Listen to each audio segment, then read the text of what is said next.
ওকে, hello students, আজকে আমরা আলোচনা করব কি? আজকে আমরা আলোচনা করব হচ্ছে ভারতীয় সংবিধানের একটি গুরুত্বপূর্ণ টপিক, সেটা হচ্ছে কি প্রিয়াম্বেল বা প্রস্তাবনা। ঠিক আছে, প্রিয়াম্বেল বা প্রস্তাবনা।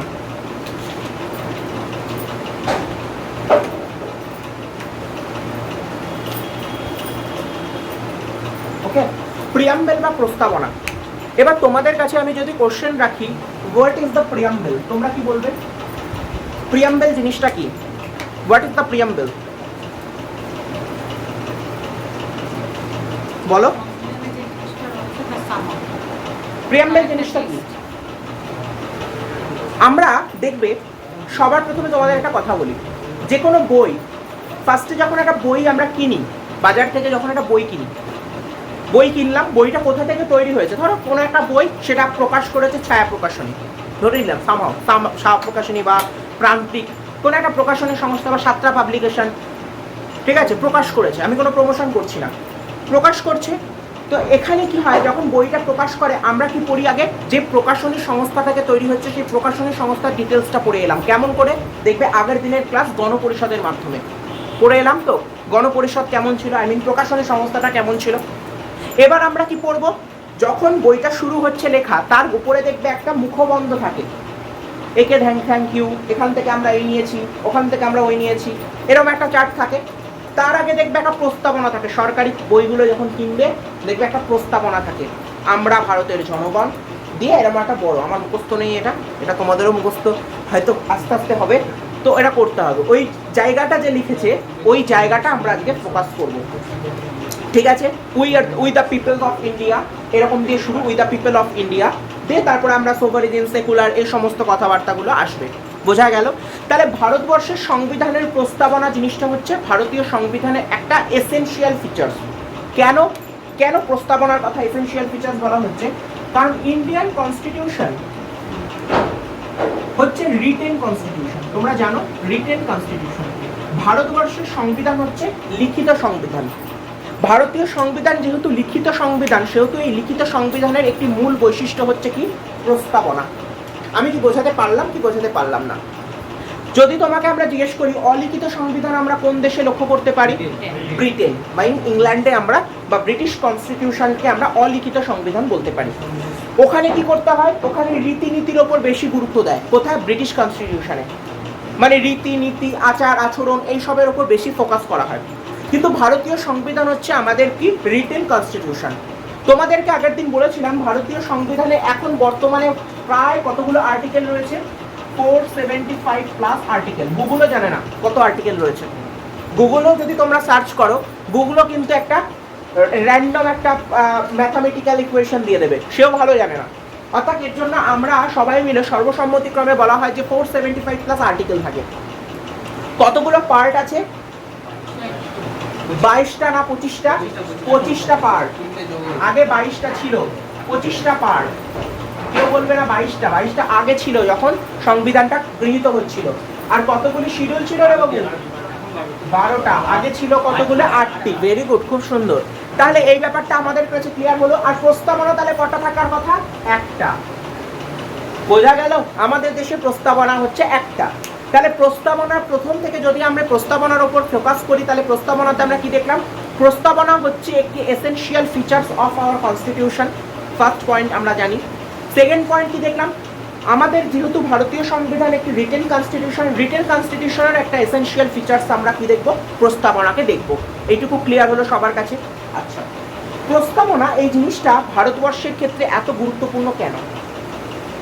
তুমি যদি সংবিধানটাকে পুরো নাও পড়ো, কেউ যদি 475টা আর্টিকেল নাও পড়ে, প্রস্তাবনাটা যদি তুমি পড়ো, তাহলে তোমার দেখবে পুরো সংবিধান পড়া হয়ে যাবে। এবার বলো স্যার আপনি এটা কেন বললেন? প্রস্তাবনা হচ্ছে একটা জিস্ট। বোঝা গেল? একটা সংবিধানের দার্শনিক, মনস্তাত্ত্বিক, রাজনৈতিক, অর্থনৈতিক বা বিভিন্ন যে ডাইমেনশন, যে দিকগুলো রয়েছে, সেই ডাইমেনশন দিকগুলো কিন্তু প্রস্তাবনার মাধ্যমে ফোকাস করছে। আমি যদি প্রস্তাবনাটা পড়ে নিই, আমার মনে হবে যে ওই সংবিধান বইটার মধ্যে কি কি লেখা আছে সেটা পুরোটা কিন্তু আমার জানা হয়ে যাবে। আমি বোঝাতে পারলাম কি বোঝাতে পারলাম না? সবাই বুঝতে পেরেছো? তাহলে প্রস্তাবনা এমফাসাইজ করছে কি সংবিধানের ফিলোসফিক্যাল এবং ডাইমেনশনাল যে দিকগুলো সেগুলোকে বেশি করে ফোকাস করছে কে? এই প্রস্তাবনা। 3 নম্বর পয়েন্ট আমি বললাম। 4 নম্বর পয়েন্ট কি? প্রস্তাবনা ভারতীয় সংবিধানের ক্ষেত্রে এত গুরুত্বপূর্ণ কেন? ওয়াই? আগে প্রথম দিকে কিন্তু এই প্রস্তাবনা বিষয়টা কিন্তু প্রথম দিকে আমরা ছিল না, আস্তে আস্তে প্রস্তাবনাকে আনা হয়েছে। তোমরা জানো, তার গল্প আগের দিনও বলেছি, আজকেও আমি বলবো। তো কিভাবে আনা হলো প্রস্তাবনাটিকে? সবার আগে আমরা জানি যে প্রস্তাবনা আমরা কোথা থেকে নিয়েছি। আমাদের জানো, আমরা প্রত্যেকটা দেশে, একটু আগে একটি স্টুডেন্ট আমাকে বললো যে আমরা সব কিছু গ্রহণ করেছি। 64 লাখ আমাদের এক্সপেন্ডিচার হয়েছে কনস্টিটিউশন করতে, 60টা কান্ট্রি আমরা ঘুরেছি। তার মানে কি 60টা কান্ট্রি থেকে আমরা ইনফরমেশন কালেক্ট করেছি কি করিনি? করেছি। সেই রকমই এই প্রস্তাবনাটাকে আমরা গ্রহণ করেছি কোথা থেকে? যদি আমরা সোর্স বলি তাহলে কোথায়? USA, United states of America. এখান থেকে আমরা কি করেছি? প্রস্তাবনাটাকে গ্রহণ করেছি। বোঝাতে পারছি আমি গল্পটা? এবার প্রস্তাবনাটা হঠাৎ করে এলো কি করে, বা হঠাৎ করে কোথা থেকে চলে এলো? প্রস্তাবনা এলো, তোমাদেরকে আগের দিনও ক্লাসে আমি বলেছিলাম যে প্রস্তাবনা আনা হয়েছে 13/12/1946 সালে। একটি সেশন, গণপরিষদের একটি সেশন, যেখানে কে এনেছেন? পণ্ডিত JL নেহেরু, পণ্ডিত জওহরলাল নেহেরু। বোঝাতে পারলাম? কি নামে এনেছেন? আমি তোমাদের আগের দিনই বলেছিলাম, একে বলা হয় অবজেক্টিভ রিজলিউশন।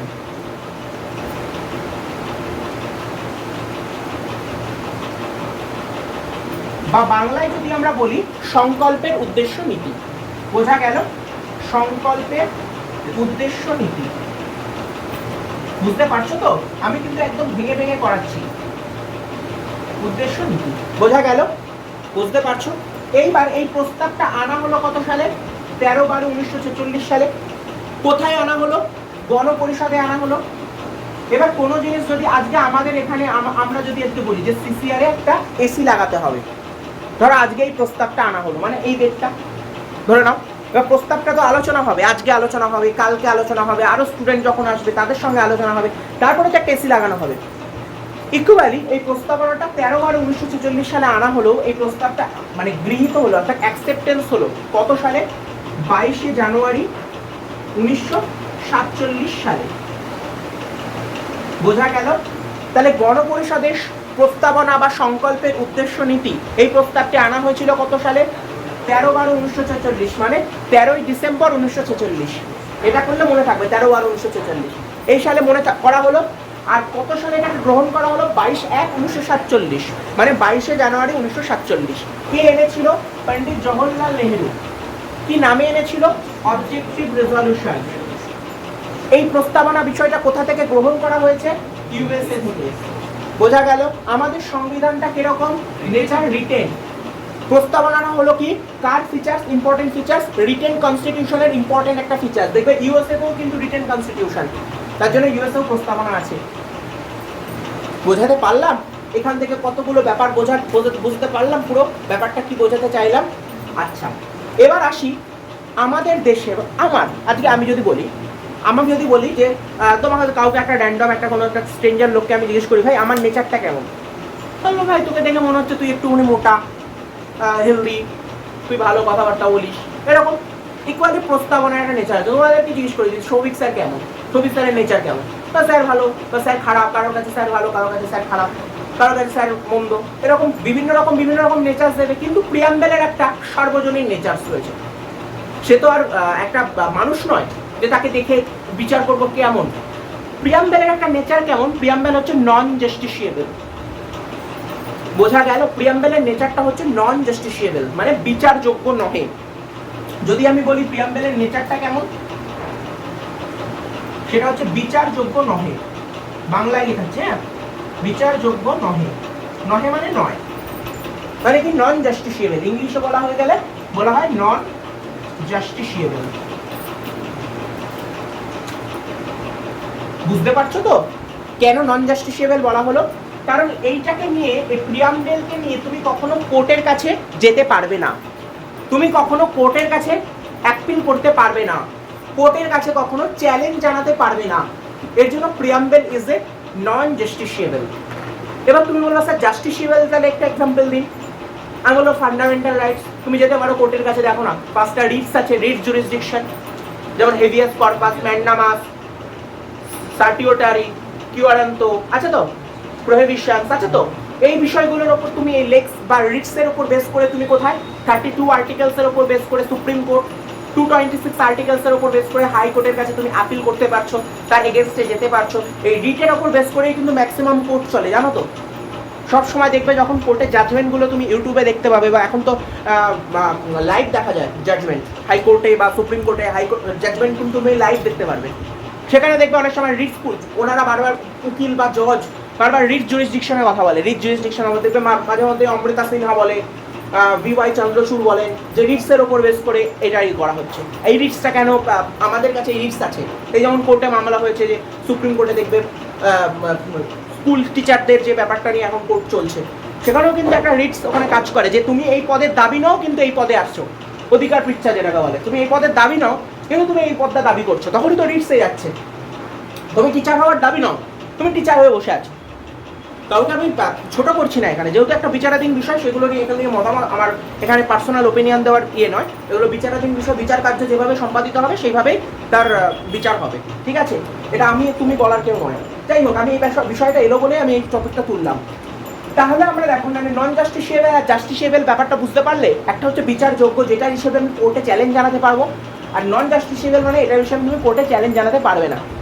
বডির সবার কাছে ক্লিয়ার, আশা করি পুরো বোর্ডটা ক্লিয়ার হলো সবার কাছে। তাহলে আমি দেখো এই প্রথম থেকে কি কি পড়ালাম, প্রিয়াম্বেলের ইন্ট্রোডাকশন দিলাম একটা, প্রিয়াম্বেলের সোর্স পড়ালাম একটা, প্রিয়াম্বেল কবে ইয়ে করা হয়েছে সেটা পড়ালাম একটা, প্রিয়াম্বেলকে গ্রহণ করা হয়েছে কবে, আর প্রিয়াম্বেলের নেচার কেমন। বোঝাতে পারলাম কি বোঝাতে পারলাম না?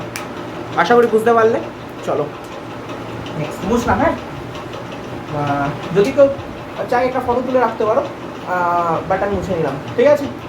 বুঝবো, এক মিনিট ফটো তুলে নাও। হ্যাঁ, পরে পরে আমি ভিডিও আছে, ভিডিওতে দেখে নেবো। চলো নেক্সট আসি। এবার তোমাকে আমি যদি বলি যে ভাই, আমি যদি বলি প্রস্তাবনার, আরে ভাই প্রস্তাবনার তো এটা তুই দেখলি প্রস্তাবনাকে, যেটা লিগালি নেচার্সটা দেখলি। এমনি প্রিয়াম্বেলের যদি আমি তোকে নেচার্স বলি, তুই কি বলবি? দেখো, ফার্স্ট নেচার হচ্ছে প্রিয়াম্বেলকে আমরা অনেক কটা ভাবে আখ্যায়িত করতে হবে। যখন প্রিয়াম্বেলটা পড়বে, প্রিয়াম্বেলের দুটো জিনিস দেখতে পাবে, একটা পাবে নেচার, একটা পাবে অবজেক্টিভস। গুলিয়ে ফেলবে না, দুটো আলাদা আলাদা ব্যাপার। আগে আমি নেচার্স নিয়ে আলোচনা করবো, তারপরে আমি অবজেক্টিভসে আসবো। এখন অবজেক্টিভসে আসছি না, ফলে অবজেক্টিভসটা আমি লিখলাম, আমরা লিখলাম, ঠিক আছে? তাহলে আমরা প্রথমে নেচার বলি। দেখবে প্রিয়াম্বেলের প্রথম অক্ষর থাকে কি, উইথ দ্য পিপল থাকে তো। যখন প্রিয়াম্বেলটা প্রথমে পড়বে, ভেবে লেখা থাকে উইথ দ্য পিপল, মানে আমরা ভারতের জনগণ। এই যে আমরা ভারতের জনগণ, তোমাকে এখন যদি বলি দ্য সোর্স অফ প্রিয়াম্বেল, তুমি কি বলবে? তোমাকে আমি যদি বলি দ্য সোর্স অফ প্রিয়াম্বেল দিয়ে 4টে অপশন দিলাম, the state, the peoples, the constitution, the parliament, কি বলবে অ্যান্সার? দ্য পিপলস, কারণ আমরা ভারতে আমরাই তৈরি করছি দ্য পিপলস। তাহলে দ্য পিপলস মানে কি, এই ব্যাপারটা যে আমরা ভারতের জনগণ বা আমরা ওই দেশের জনগণ, এই বিষয়টা নেওয়া হয়েছে হচ্ছে ইউএসএ থেকে, ঠিক আছে? এটা নেওয়া হয়েছে কোথা থেকে? ইউএসএ থেকে। এর বিভিন্ন রকম ডাইমেনশন রয়েছে, বিভিন্ন তাত্ত্বিক বিভিন্নভাবে একে বিশ্লেষণ করেছেন। তাহলে এই যে উইথ দ্য পিপল, এই ব্যাপারটা আমরা কোথা থেকে পেয়েছি? এটা ইউএসএ থেকে গ্রহণ করেছি। বাট যদি আমরা বলি দ্য সোর্স অফ প্রিয়াম্বেল বা দ্য সোর্স অফ প্রস্তাবনা কোথায়? আমরা অর্থাৎ আমরা জনগণ, আমরা উইথ দ্য পিপলস। বোঝাতে পারলাম এই বিষয়টা? আচ্ছা, নেক্সট নেচার কি? নেক্সট নেচার হচ্ছে দেখবে সার্বভৌমিকতা, সোভারিন যাকে আমরা বলি, বাংলায় লিখছি সার্বভৌমিকতা। সার্বভৌমিকতা ব্যাপারটা কি? ধরে নাও, হোয়াট ইজ দ্য সোভারিন পাওয়ার? আমাদের রাষ্ট্র গঠন করার জন্য, আমরা পলিটিক্যাল সায়েন্সে পড়তাম, 11-12 যাদের ছিল তারা জানো, রাষ্ট্র তৈরি করার জন্য 4টে পিলারের দরকার হয়। কি কি? একটা ভূখণ্ড লাগে, একটা জনগণ লাগে, একটা সরকার লাগে, আর একটা কি লাগে? সার্বভৌমিকতা, যেটা ছাড়া তৈরি হবে না। লাইক বাসের মতো, একটা বাস একটা কিসের ওপর দাঁড়িয়ে আছে? ভূখণ্ডের মধ্যে দাঁড়িয়ে আছে, জানো তো? একটা এরিয়া, একটা সুনির্দিষ্ট এরিয়ার ওপর বাসটা দাঁড়িয়ে থাকে। তো বাসের জনগণকে পিপলস, আমরা জনগণ, বাসের প্যাসেঞ্জার।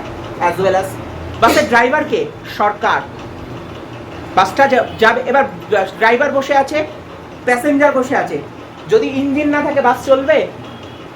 আমি তেল বাদ দিলাম, তেলও ভরা হলো, কিন্তু ইঞ্জিনটা যদি না থাকে, ইঞ্জিনটাই তো বাসের মেন, তাই তো? ইঞ্জিনটাই তো, তুমি তো তেল, কেরোসিন তেলও বাস চলে এখন। এখন দেখো গেছে নর্মালি বাসগুলোর পেট্রোলের যা দাম, কেরোসিন তেলে বাস চালাচ্ছে এই বাবলারি টাবলারি লাইনের বাসগুলো। এবার বাস কাঁপে, বাসে উল্টো দেবে, বাস কাঁপছে। যত বাজে তেলে বাস চালাবে তত বাস কাঁপতে শুরু করবে। তো বাসের কি ইঞ্জিনটা মেন। তাহলে ইঞ্জিন কোনটা? সার্বভৌমিকতা। তেমনি প্রত্যেকটি রাষ্ট্রের ক্ষেত্রে, অর্থাৎ ভারতবর্ষের ক্ষেত্রেও এই সার্বভৌমিকতাটা খুব ভেরি ইম্পর্টেন্ট, বা এটা হচ্ছে রাষ্ট্রের চরম এবং চূড়ান্ত ক্ষমতা। মানে একটা রাষ্ট্রের অ্যাবসুলেট পাওয়ার, যাকে আমরা বলি অ্যাবসুলেট পাওয়ার, সেটা হচ্ছে কি সার্বভৌমিকতা। এই সার্বভৌমিকতাকে দুভাগে ভাগ করা হয়। একটা হচ্ছে কি, একটা হচ্ছে ইন্টারনাল, আর একটা হচ্ছে কি এক্সটার্নাল। বোঝাতে পারছি কি? আমি বোঝাতে পারছি? দেখো, ইন্টারনাল মানে কি? ভারতবর্ষে তার অভ্যন্তরে সমস্ত আইন, সমস্ত কার্যকলাপ বা ল অ্যান্ড অর্ডার সবটাই কিন্তু ভারতবর্ষের সরকার বা রাষ্ট্র নিজে থেকে পরিচালনা করবে। কোনো রাষ্ট্র কিন্তু সেখানে বা কোনো রাজ্য সেখানে কি করবে না, পোক নোজ, অর্থাৎ তার নাকটা গলাতে পারবে না। বোঝাতে পারলাম কি পারলাম না? ধরো ভারতবর্ষের কোনো একটা পরিস্থিতি তৈরি হয়েছে, ধরে নাও, আমি ধরে নাম বাংলাদেশের ক্ষেত্রে, আমি বাংলাদেশের ক্ষেত্রে আজকে বাংলাদেশের যে পরিস্থিতিটা তৈরি হয়েছে, দেখছো কোনো রাষ্ট্র গিয়ে ওখানে কিছু বলছে? দেখেছো কি? কানাডা বল যাচ্ছে, আমেরিকা যাচ্ছে, গিয়ে নাক গলাচ্ছে কেন? ওটা তার অভ্যন্তরীণ বিষয়। অভ্যন্তরীণ বিষয় নাক গলানো যায় না। এরকম ভারতবর্ষ যদি কোনো একটা সিচুয়েশন ক্রিয়েট হয়, ঠিক আছে, আমি কোনো রকম কিছু মানে বাজে কিছু প্রচার করছি না, আমি বলছি কোনো একটা যদি সিচুয়েশন ধরো লাইক তৈরি হলো একটা এ নম্বর কান্ট্রিতে, তাহলে বিসি যেন সেখানে গিয়ে কোনোভাবে নাক গলাতে না পারে। বোঝাতে পারলাম গল্পটা? এটাকে বলা অভ্যন্তরীণ। এক্সটার্নাল কেমন? ভারতবর্ষ যখন এক্সটার্নাল ক্ষেত্রে কোনো সিদ্ধান্ত নেবে, যদি ধরো ভারতবর্ষ কোনো একটা ভোট দেবে, পক্ষে দেবে না বিপক্ষে দেবে, সেটা যেন কোনো রাষ্ট্র ভারতবর্ষকে ইয়ে না করে, কনভেন্স না করে, বা কোনো রকম ইয়ে না করে, মানে চেঞ্জ করে দেওয়ার একটা মনোভাব যেন তৈরি না হয়।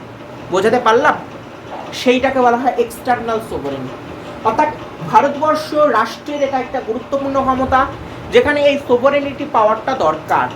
দেখোই না আজকে ভারতবর্ষের মধ্যে তুমি যদি কোনো একটা অপরাধমূলক কাজ করো, তুমি কি সরকারকে আইপিসি, এখন তো আইপিসি বলা না, এখন ন্যায় সংহিতা বলা হয়, ওই ন্যায় সংহিতার বিরুদ্ধে তুমি কথা বলতে পারবে? কখনো পারবে না। কেন পারবে না? কারণ ভারতবর্ষের রাষ্ট্রের হাতে তুমি একটা সার্বভৌম ক্ষমতা তুলে দিয়েছো ভোটদানের মধ্য দিয়ে, যে আমাকে আপনি রুল করুন, বলেছো তো, আমাকে আপনি রুল করুন, আপনার অধিকার আছে আমাকে রুল করার। তেমনি ভারতবর্ষ যখন এক্সটার্নাল ক্ষেত্রে কোনো একটা ডিসিশন নিচ্ছে, তুমি কি ভারতবর্ষকে গিয়ে বলছো যে আপনি আমেরিকার সাথে চুক্তি করবেন না, আপনি ইংল্যান্ডের সাথে চুক্তি করবেন না, ওরা ভালো না? সেখানে তুমি কিছু বলতে পারবে না। পাশাপাশি এক্সটার্নাল ক্ষেত্রে নেপাল এসে ভারতবর্ষকে বলবেন আপনি এর সঙ্গে চুক্তি করবেন না, বা ভুটান এসে ভারতবর্ষকে বলবেন আপনি এর সাথে চুক্তি করবেন না, বা শ্রীলঙ্কা এসে বলবে না। ভারতবর্ষ সেখানেও একটা গুরুত্বপূর্ণ ভূমিকা পালন করবে নিজের ডিসিশন নেওয়ার ক্ষেত্রে। সোভারেন পাওয়ারটা বোঝাতে পারলাম কি পারলাম না? বোঝাতে পারলাম? Very good. সার্বভৌম কথাটা বুঝলাম। এবার আসবে কি, এবার নেক্সট আসবে হচ্ছে সোশিয়ালিস্ট। খুব ইজি, এটা খুব ইজি সোশিয়ালিস্টটা। তোমাদেরকে ইকোনমিক্সে তিনটে ইকোনমির কথা পড়ানো হয়। একটা হচ্ছে ক্যাপিটাল ইকোনমি, একটা হচ্ছে দেখবে সোশিয়ালিস্ট ইকোনমি, একটা মিক্সড ইকোনমি। জানি না তোমাদের পড়ানো হয়েছে কিনা। ইকোনমিক স্ট্রাকচারে তিনটে ইকোনমি হয়ে থাকে, ঠিক আছে? মিক্সড ইকোনমি মানে কি জানো? যেখানে পাবলিক প্রাইভেট একসাথে কোএক্সিস্ট করবে। আমাদের যেমন ইন্ডিয়া, দেখো একসাথে নবদ্বীপ স্টেট জেনারেল হসপিটালও রান করছে, অন্যদিকে রানাঘাটের মনোরমাও রান করছে। আবার কলকাতায় যাও, একদিকে মেডিকেল সুপার স্পেশালিটি হসপিটালও যেমন রান করছে, অন্যদিকে এসএসকেএম বা পিজি হসপিটালও নিজেকে রান করাচ্ছে। চয়েসটা তোমার, মানুষ কোথায় যাবে।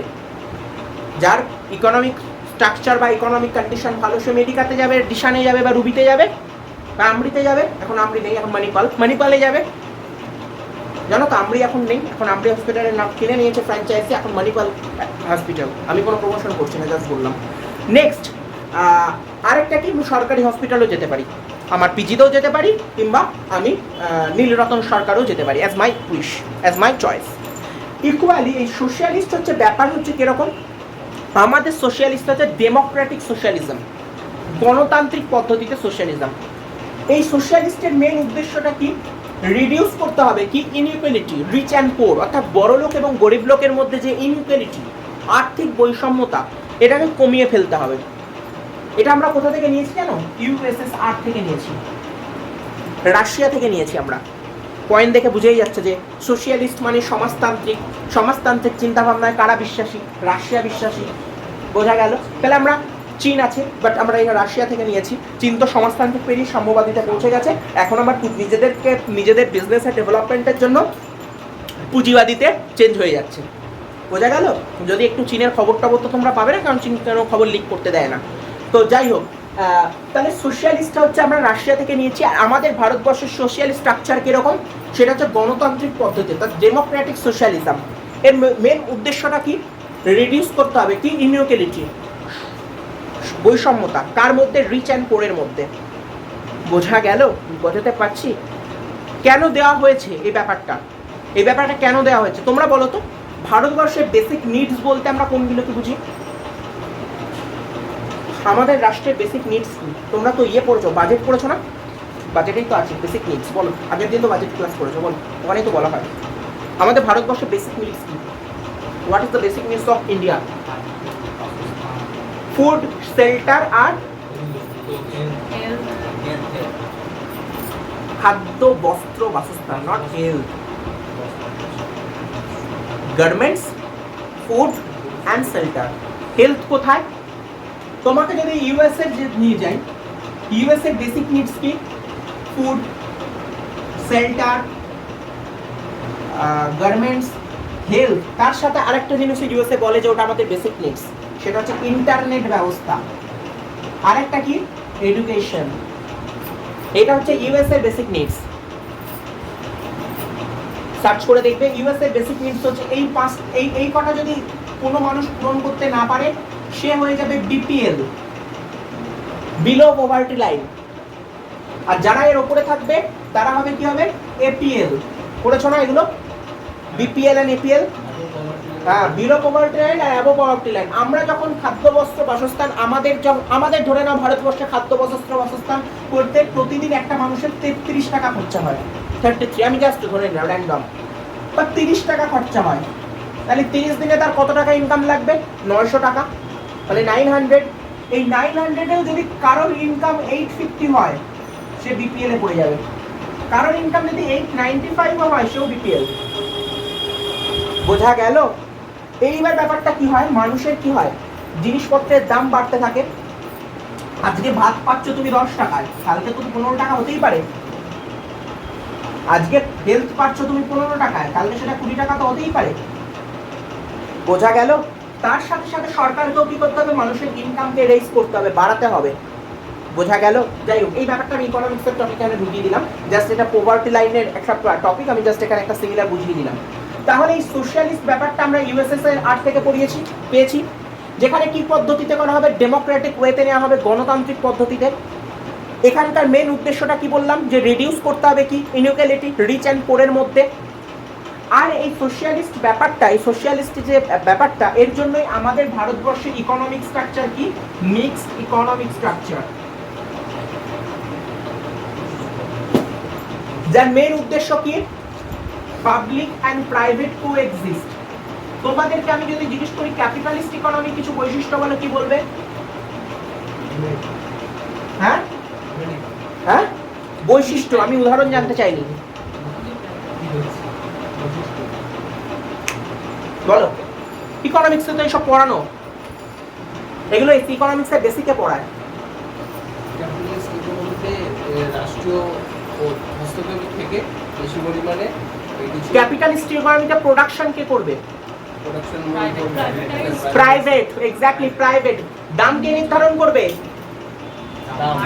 Price, market. Very good. Private, পাবলিকে। তাহলে আমাদের যখন আমি সোশ্যালিস্ট পড়াবো তখন প্রাইস কে ডিটারমাইন করবে? গভর্নমেন্ট। Very good, exactly. যদি আমি বলি সেখানে প্রোডাকশনের ক্ষেত্রে ক্যাপিটালিস্ট ইকোনমিতে কোন বিষয়ের উপর গুরুত্ব দেওয়া হবে? Market demands or needs? Needs এর উপর গুরুত্ব দেবে ক্যাপিটালিস্টে, মার্কেট ডিমান্ড। সোশ্যালিস্ট তখন নিডস, কতটা দরকার পাবলিকের, বোঝাতে পারলাম? আর মিক্সড ইকোনমি যেখানে পাবলিকও থাকবে আবার প্রাইভেটও থাকবে। দেখবে এখনকার খুব একটা ভালো মডেলের কথা তোমরা জানো, পিপিপি, এটা শুনেছো না? Public private partnership. এখন এটা খুব উঠেছে, এখন এইটা খুব উঠেছে, যেটাকে আমরা ডিসইনভেস্টমেন্ট প্রসেসও বলতে পারি। শিল্পের ক্ষেত্রে ডিসইনভেস্টমেন্ট, বোঝা গেল? 49 আর 51 একটা রেশিও বললো, বোঝাতে পারলাম? তাহলে সোশ্যালিস্ট ব্যাপারটা বুঝতে পারলে কি জিনিস? অনেকে বুঝতে পারলে সোশ্যালিস্ট স্ট্রাকচারটা কি জিনিস, যেখানে পাবলিক, দেখবে তুমি নবদ্বীপ স্টেট জেনারেল হসপিটালও যেতে পারো, আবার তুমি সেবায়নও যেতে পারো, চয়েস ইজ ইয়োর, তুমি কোথা থেকে যাবে। যদি স্টেটে যাও তোমার খরচা কম পড়বে, প্রাইভেটে গেলে খরচা বেশি পড়বে, কিন্তু এখানে সবটাই আছে। কিন্তু তুমি রাশিয়াতে চলে যাও, দেখবে সবটাই পাবলিকের। কিন্তু তুমি আমেরিকায় যাও, সবটাই প্রাইভেট। আমেরিকা কিন্তু সব প্রাইভেট করে দিয়েছে, গভর্নমেন্ট আন্ডারটেকিং খুব কম রয়েছে, ম্যাক্সিমাম, হিউজ পোর্শন, বোঝা গেল? আর পাবলিকের জানো তো, মানে ক্যাপিটালিস্ট ইকোনমিতে সবচেয়ে মেন এম থাকে কি জানো তো? যত পারো আর্ন করো, প্রফিট ম্যাক্সিমাইজেশন। আর পাবলিক ওয়েলফেয়ারের উপর কোথায় গুরুত্ব দেয় বলো তো? সোশ্যালিস্টে। যদি আমি তোমাকে বলি ক্যাপিটালিস্ট ইকোনমির এক্সাম্পল কে রয়েছে? ইউএসএ রয়েছে, জাপান রয়েছে, ফ্রান্স রয়েছে। আর সোশ্যালিস্টের এক্সাম্পল কে? রাশিয়া রয়েছে, কোরিয়া রয়েছে, কিউবা রয়েছে, বোঝা গেল? আর মিক্সড ইকোনমি ভারত, বাংলাদেশ, নেপাল, ভুটান, শ্রীলঙ্কা, এরা। বোঝাতে পারলাম কি বোঝাতে পারলাম না? Next, socialist মুছলাম।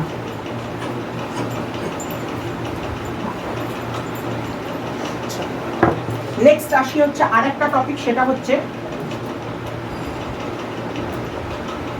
Secular. Secular, what do you mean the secular? Secular কথার অর্থ হচ্ছে ধর্মনিরপেক্ষ। এখনকার মানে মডার্ন ডেতে এখন এটা খুব গুরুত্বপূর্ণ যে সেকুলার। এইটা কোথা থেকে নেওয়া হয়েছে? এটা ভারতবর্ষের নিজস্ব, India's own. What is the meaning of secular? ভারতবর্ষ কোনো ধর্মের প্রতি হস্তক্ষেপ করবে না, ভারতবর্ষের কোনো অফিসিয়াল বা স্টেট রিলিজিয়ান হবে না, ভারতবর্ষ প্রত্যেক ধর্মের প্রতি সমান দৃষ্টি দেবে, ভারতবর্ষ প্রত্যেকটি ধর্মীয় আচার আচরণ অনুষ্ঠান পালনে সর্বদা ধর্মীয় প্রতিষ্ঠানের থেকে দূরত্ব বজায় রাখবে। বোঝা গেল? এটাই হচ্ছে সেকুলারিজম বা সেকুলারের মূল উদ্দেশ্য। তাহলে আমি বোঝাতে পারলাম ধর্মনিরপেক্ষতা ব্যাপারটা কি জিনিস, বোঝাতে পারলাম কি? Yes or no? তাহলে সেকুলার জিনিসটা হচ্ছে ধর্মনিরপেক্ষতা। মানে কি? India has no state religion, India has keep distance all religions and all religious institutions. India has preserved but reserved all religions for constitutional way. ভারতবর্ষে প্রত্যেকটি ধর্মীয় প্রতিষ্ঠান তার ধর্মকে প্রচার করবে সাংবিধানিক পদ্ধতিতে। কিন্তু বাস্তবে কি হচ্ছে আমি বললাম না, ঠিক আছে? জাস্ট সংবিধান, ঠিক আছে?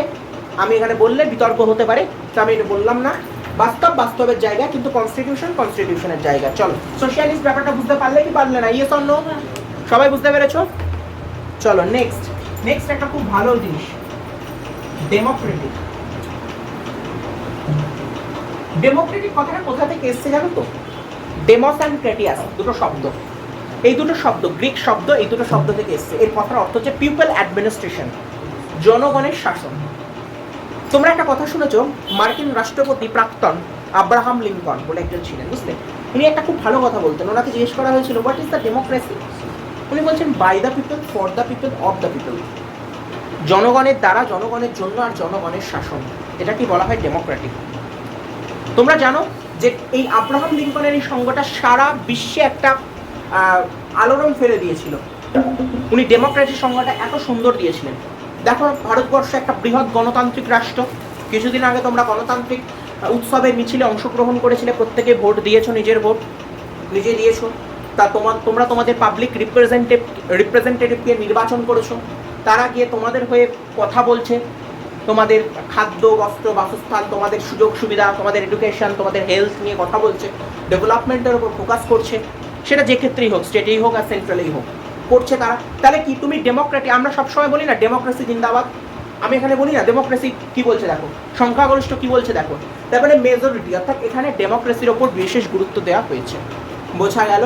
ডেমোক্রেসির উল্টো কি হলো তো? অটোক্রেসি, তাই তো? অটোক্রেসি কেসটা বোঝাতে পারলাম দুটো। ডেমোক্রেসি ব্যাপারটা কি? পিপল অ্যাডমিনিস্ট্রেশন, যেটা হবে জনগণের, জনগণের জন্য। এর জন্য আব্রাহাম লিঙ্কনের সংজ্ঞাটা আমি সবার আগে বললাম, by the people, of the people, for the people, জনগণের দ্বারা, জনগণের জন্য, জনগণের শাসন। বোঝাতে পারলাম কি বোঝাতে পারলাম না? চলো নেক্সট।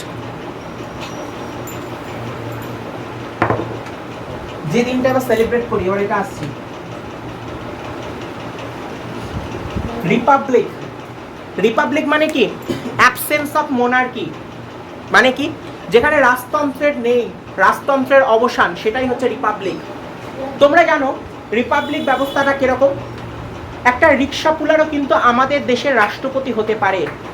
Yes or no? পারে কি পারে না? হতে পারে তো।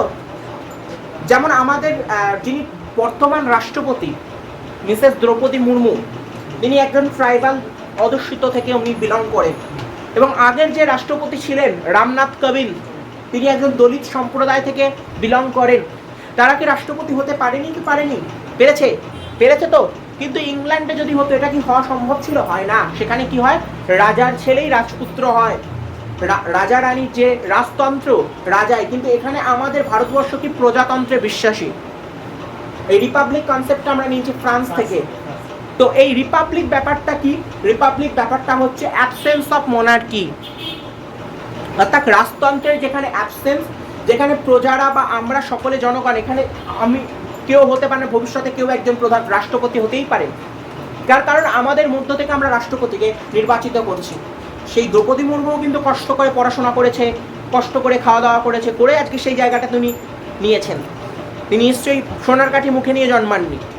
তাহলে প্রজাতন্ত্রের ব্যাপারটা বুঝতে পারলে প্রজাতন্ত্র কি। আর রাজতন্ত্র কোথায় আছে? ব্রিটেনে রয়েছে, যেখানে মোনার্কি শাসন ব্যবস্থা। দেখবে কিছুদিন আগে রাজতন্ত্র, রাজা রানী। বোঝা গেল? আর আমাদের এখানে কি? আমাদের এখানে প্রজাতন্ত্র। এর জন্য আমরা সর্ববৃহৎ যে প্রজাতন্ত্র দিবস সেলিব্রেট করি 26শে জানুয়ারি 1950 সালে, যেদিন সংবিধান কার্যকর হয়েছে, ওই 26শে জানুয়ারি দিনটা আমরা প্রজাতন্ত্র দিবস সেলিব্রেট করি। তাহলে নেচার্সটা বোঝাতে পারলাম, কি কি নেচার্স এলো, কি কি এলো। ফার্স্টে আমরা এলাম উই দ্য পিপল, তারপরে এলো কে? সোভারিন, তারপরে এলো সোশিয়ালিস্ট, সেকুলার, ডেমোক্রেটিক, রিপাবলিক। 6টা পয়েন্ট সবার কাছে ক্লিয়ার? ক্লিয়ার সবার কাছে? এবার আসি একটা কথা, প্রথম দিকে 3টে ওয়ার্ড যুক্ত ছিল না। কি কি? সোশ্যালিস্ট, সেকুলার আর ইন্টিগ্রিটি, ভ্রাতৃত্ববোধ, অখণ্ডতা। এই জিনিসটা প্রথম দিকে যুক্ত ছিল না। কবে যুক্ত করা হলো? 42 কনস্টিটিউশনাল অ্যামেন্ডমেন্ট অ্যাক্ট, আমি একটু শর্টে লিখলাম, CAA। কত সাল? 1976। খালি পড়ছে না, একটু বুঝে নিতে হবে। 42 কনস্টিটিউশনাল অ্যামেন্ডমেন্ট অ্যাক্ট 1976-এর মাধ্যমে কি করা হলো? 3টে ওয়ার্ডকে যুক্ত করা হলো। কি কি? সোশ্যালিস্ট, সেকুলার আর ইন্টিগ্রিটি। এই সময় প্রাইম মিনিস্টার কে ছিলেন? 1976 আই গান্ধী, মানে ইন্দিরা গান্ধী। আমি এত বড়টা লিখতে মানে হবে না, টাইম লাগবে। ইন্দিরা গান্ধী। তাহলে এই পয়েন্টটা কিন্তু খুব ইম্পর্টেন্ট, যে কোন অ্যাক্টের মাধ্যমে বা কোন কনস্টিটিউশনাল সংবিধান সংশোধনের মাধ্যমে সোশ্যালিস্ট কথাটা যুক্ত করা হয়, কোন সংবিধান সংশোধনের মাধ্যমে সেকুলার কথাটা যুক্ত করা হয়, কোন সংবিধানের মাধ্যমে ইন্টিগ্রিটি কথাটা যুক্ত করা হয়। বোঝাতে পারলাম? এটাকে অনেক সময় বলা হয় মিনি কনস্টিটিউশনও। বোঝা গেল? মিনি কনস্টিটিউশনও বলা হয়। বোঝাতে পারছি? Yes or no? ওকে, মুছবো? চলো ভিডিও দেখে নেবে। আচ্ছা, ভিডিও দেখে মুছলাম। নেক্সট চলো এবার আসো অবজেক্টিভ। ব্রো, অবজেক্টিভ স্টুডেন্টস দেখো, ফার্স্ট অবজেক্টিভ কি আছে? ফার্স্ট অবজেক্টিভ হচ্ছে জাস্টিস। জাস্টিস বলতে কি বোঝানো হয়েছে জানো তো? 3টে জাস্টিসের কথা। পলিটিক্যাল, সোশ্যাল আর ইকোনমিক্যাল। কিরকম? পলিটিক্যাল জাস্টিস বলতে কি বুঝবি?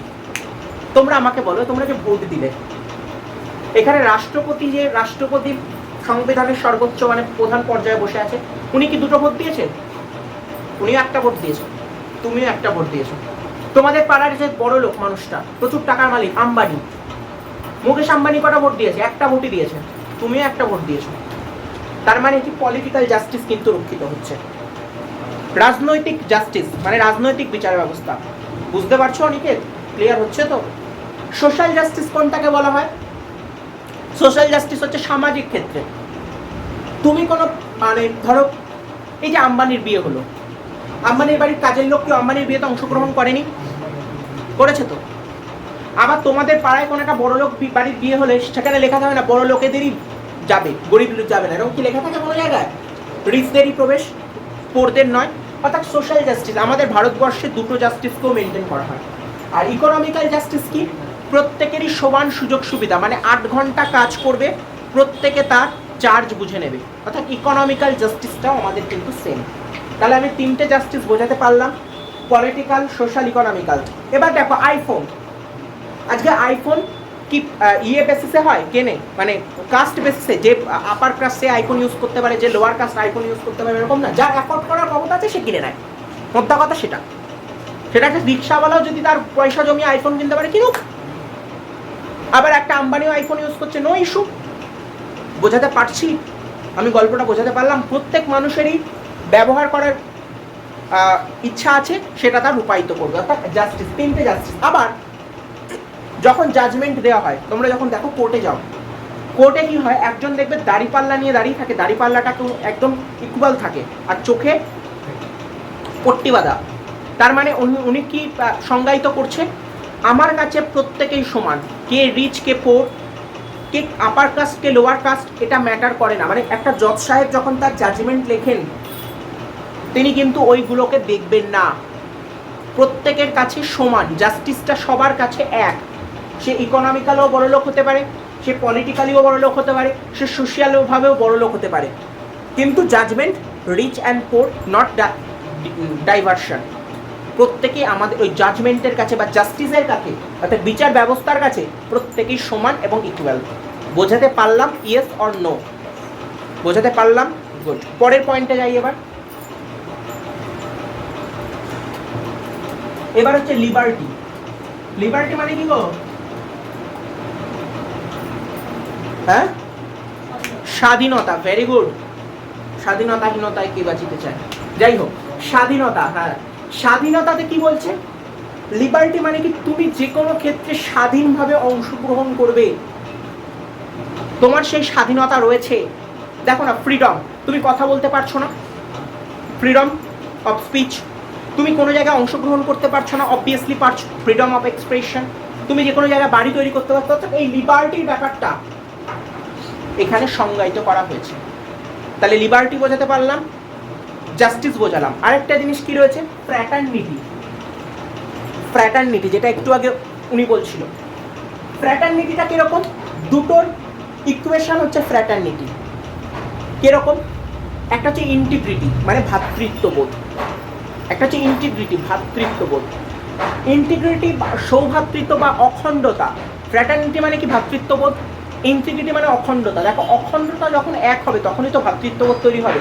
তোমার আমার মধ্যে যদি ডাইভার্ট করে দেয়, তোমার আমার মধ্যে যদি একটা পাঁচিল তুলে যায়, তাহলে আমরা কি দুজনে ভাই ভাই হতে পারবো? দেখো না, আমাদের ভারতবর্ষে হিন্দু মুসলমান এক জায়গায় বসবাস করছে। এই কলকাতায় দেখবে একটা ভালো পুজো হয়, মোহাম্মদ আলী পার্ক, সবাই শুনেছো? ওই মোহাম্মদ আলী পার্কের কিন্তু পুজোটা মুসলিমরা করে, ম্যাক্সিমাম নাম্বার অফ পুজো কিন্তু লোক কিন্তু মুসলিমরা অংশগ্রহণ করে। তারা কিন্তু দুর্গা পুজো করছে। এই তো কলেজ স্ট্রিটের পাশে Mohammad Ali, college square, Mohammad Ali park. আমরা গেলে শিয়ালদা নেমে প্রথমে এই দুটো পুজো দেখি। তো এই মোহাম্মদ আলী পার্ক, তাহলে দেখো এখানে কি ভ্রাতৃত্ববোধের একটা আঙ্গিক দেখতে পাচ্ছ না? রিসেন্টলি তোমরা শুনবে ভারত বাংলাদেশের ভিতর দিয়ে ট্রেন চলবে, খবরে উঠেছে। কোথায় যাবে? ত্রিপুরা যাবে। ভারতের মানে কলকাতা থেকে হাওড়া থেকে ত্রিপুরার যা ডিস্টেন্স, বাংলাদেশের মধ্য দিয়ে যদি লাইন করা যায় তাহলে ডিস্টেন্স অনেকটা শর্টেজ হয়ে যাবে। ডিস্টেন্স অনেকটা কমবে। এখন ত্রিপুরা যেতে গেলে পশ্চিমবঙ্গ হয়ে শিলিগুড়ি হয়ে একদম তোমার আসাম হয়ে ত্রিপুরা ঢুকতে হচ্ছে। সেখানে আমার কি বাংলাদেশের মধ্যে দিয়ে গেলে ডিস্টেন্সটা আরও শর্ট হচ্ছে। কেন? আমরা ভ্রাতৃত্ববোধে বিশ্বাসী, কারণ একটা অখণ্ড ভারতবর্ষ প্রথমে ছিল, সেটা ভাগ হয়ে গেছে। ফলে এই ফ্র্যাটার্নিটি বা ইন্টিগ্রিটির মধ্য দিয়ে আমরা এগোতে পারছি। আমি বোঝাতে পারছি এই ব্যাপারটা। তাহলে প্রিয়াম্বেলের মেন নেচার কি কি বোঝাতে পারলাম? নেচার কোনগুলো? We the people, sovereignty, socialist, secular, democratic, republic. আর অবজেক্টিভস কি? লিবার্টি, জাস্টিস আর ফ্র্যাটার্নিটি। ঠিক আছে, যেটা দুটোর সমন্বয় হয়, একটা হচ্ছে ইউনিটি, একটা হচ্ছে ইন্টিগ্রিটি। এই দুটোর সমন্বয় তৈরি হয় কি? ফ্র্যাটার্নিটি। ইউনিটি মানে কি? একতা, তোমার আমার মধ্যে একতা। আর আর ইন্টিগ্রিটি মানে অখণ্ডতা। দেখো, একতা আর অখণ্ডতাকে দুটোকে এক করে দাও, এক একটা ভ্রাতৃত্ববোধ তোমার মধ্যে তৈরি হবে। ইউনিটি মানে কি? আমরা বলি না তোদের মধ্যে কোনো ইউনিটি নেই, মানে কি? একতা নেই। এই একটা কথা বলছে, ওর একটা কথা বলছে। যখন আমরা সবার মধ্যে সেম মিল পাবো, তখনই আমাদের একতাটা তৈরি হবে, তখনই আমাদের মধ্যে অখণ্ডতা মানে বিভেদ তৈরি হবে না। যখন দুটো কথার মধ্যে মিল পাওয়া যাবে, তখনই আমরা দেখবো যে এদের মধ্যে অখণ্ডতা নেই, তখনই ভ্রাতৃত্ববোধ তৈরি হবে। বোঝাতে পারছি কি পারছি না? বোঝাতে পারলাম। তাহলে প্রিয়াম্বেলটা আজকের মতো আমি অবজেক্টিভ দেখালাম। এবার আসি, প্রিয়াম্বেল নিয়ে কিছু কথা আছে। কিরকম? দুটো জাজমেন্ট খুব ইম্পর্টেন্ট। সেটা হচ্ছে 1960-তে বেরুবাড়ি ইউনিয়ন কেস, যেখানে প্রিয়াম্বেলকে বলা হয় ভারতীয় সংবিধানের পার্ট নয়, মানে বেসিক স্ট্রাকচার নয়। 1960 সালে সুপ্রিম কোর্টের মামলায়, অনেক মামলা হয়েছে, সেখানে আমরা এই দুটো মামলাকে বেশি গুরুত্বপূর্ণ করে পড়বো। একটা হচ্ছে বেরুবাড়ি ইউনিয়ন কেস 1960, আর একটা হচ্ছে 1973, সেটা হচ্ছে কেশবানন্দ ভারতী কেস। এই মামলা দুটোর মধ্যে ডিফারেন্স কি রয়েছে? বেরুবাড়ি ইউনিয়ন কেসে বলা হচ্ছে preamble is not basic structure of the constitution. সেটাকে নিয়ে আবার কি হলো? আদালতে আপিল করা হলো, আদালতে তার ভিতরে আবার কেস চললো, দিয়ে আবার 1973-তে কি আনা হলো? Keshavananda Bharati case. Keshavananda Bharati versus Kerala state. ঠিক আছে, আর এটার কেসটার নাম হচ্ছে বেরুবাড়ি ইউনিয়ন কেস। এইখানে কি কি বলা হলো জানো তো? বলা হলো preamble is the basic structure of the constitution. সেকেন্ডটাতে এখানে বলা হলো নট, এখানে বলা হলো preamble is the basic structure of the constitution. Preamble is the integral part of the constitution. Integral মানে কি? অখণ্ড অংশ। আমরা বলি না পার্ট অ্যান্ড পার্শিয়াল, সেটাই বলা হলো preamble is the integral part of the constitution. প্রিয়াম্বেলকে সর্বদা সংশোধন করতে পারবে পার্লামেন্ট। এই জিনিসগুলোর কথা এই 1973-তে কেশবানন্দ ভারতী ভার্সেস কেরল স্টেটে বলা হলো। বোঝাতে পারলাম কি পারলাম না? তাহলে এই দুটো কেস আমাদের কাছে খুব ইম্পর্টেন্ট। বেরুবাড়িতে বলা হলো preamble is not basic part, এটার এগেইনস্টে এখানে আপিল করা হলো, যেটা ভুল বলা হয়েছে আদালতের সিদ্ধান্ত। আদালত কি করলো? জুডিশিয়াল রিভিউ করলো, করে 1973-তে তার জাজমেন্ট আবার চেঞ্জ করলো, করে বললো preamble is the basic part of the constitution, preamble is the integral part of the constitution. প্রিয়াম্বেলকে সর্বদা সংশোধন করতে পারবে কে? Parliament of India. এই বিষয়গুলি এখানে বলা হলো। বোঝাতে পারলাম? আচ্ছা, এবার নেক্সট। এবার কি হয়? যে কোনো তত্ত্বের রেসপেক্টে মানুষজন তার জ্ঞান দেয়। ঠিক আছে, জ্ঞান দেয় মানে কি? ধরো আমি একটা নতুন একটা আবিষ্কার করলো, আমি বললাম এই আবিষ্কারটা মানুষের কাছে খুব চমকপ্রদ আবিষ্কার। ও বললো এই আবিষ্কারটা মানুষের কাছে খুব আলোড়ন সৃষ্টিকারী আবিষ্কার। সেই রকমই প্রিয়াম্বেলকে নিয়ে অনেকে অনেক কথা বলেছেন। যেমন দেখবেন, প্রিয়াম্বেলকে সোল অফ দ্য কনস্টিটিউশন কে বলেছেন? Thakurdas Bhargava. Preamble is the soul of the constitution. Preamble কি? সংবিধানের আত্মা। প্রিয়াম্বেলকে ফিলোসফিক্যাল ডাইমেনশন কে বলেছেন? বি.আর. আম্বেদকর। ইকুয়ালি প্রিয়াম্বেলকে কিনোট অফ দ্য কনস্টিটিউশন কে বলেছেন? Ernest Barker. বোঝাতে পারছি? Preamble is the paradise of new lawyers, এটাকে বলেছেন M B. Pylee. Preamble is the identity card, কে বলেছেন? এন.এ. পালকিওয়ালা। এইরকম বিভিন্ন তাত্ত্বিক তার কথা বলেছেন। সবগুলোই আমরা আস্তে আস্তে লিখবো এবং পড়বো। ঠিক আছে, আজকে এইটুকুই আমি ক্লাসটা রাখলাম। সো প্রিয়াম্বেলের টপিকটা আমি এখানে শেষ করলাম।